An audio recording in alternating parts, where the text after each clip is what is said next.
Imagine standing before one of the most powerful empires of the 7th century. Knowing defeat could mean the end of your kingdom, your people, and your way of life.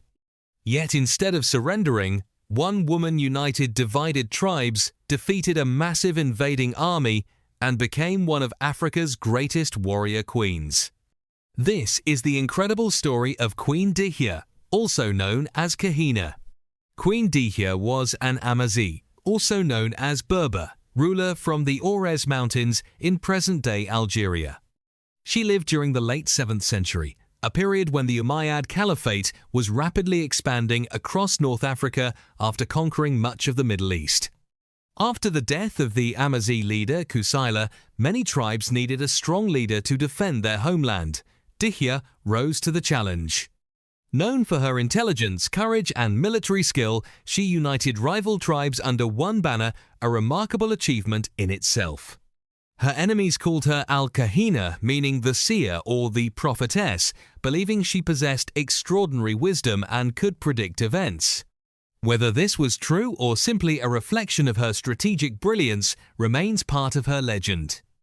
Soon, the Umayyad general Hassan ibn al-Nu'man marched west after capturing Carthage, determined to bring all of North Africa under his control. But he underestimated Queen Dihya. Leading a coalition of Amazigh warriors, she met the invading army near Mesquiana in modern-day Algeria. Against overwhelming odds, Dihya's forces achieved a stunning victory. Hassan's army was forced to retreat all the way toward present-day Libya, giving the Amazigh people several years of independence. This victory transformed Dihya into a legendary figure. She ruled much of the region, protecting her people and strengthening her kingdom. According to historical traditions, she even adopted a captured Arab officer and treated him like one of her own sons, demonstrating that she could show mercy even after a hard-fought victory. But the empire did not forget its defeat. Several years later, Hassan ibn al-Nu'man returned with a much larger and better prepared army. Knowing another invasion was inevitable, Dihya reportedly ordered resources that could aid the invaders to be destroyed.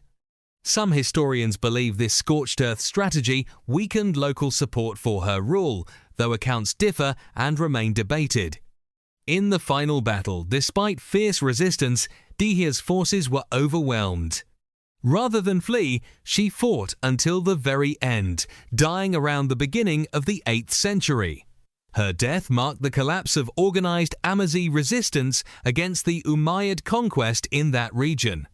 Although Queen Dihya lost her final battle, she won something even greater: immortality in history.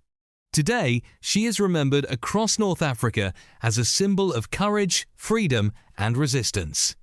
Her life has inspired generations of Amazigh people, historians, artists, and women seeking examples of fearless leadership.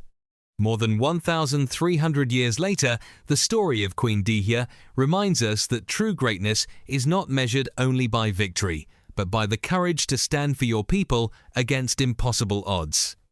If you enjoyed this story of Africa's remarkable warrior queen, don't forget to like, subscribe, and join us for more untold stories from African history.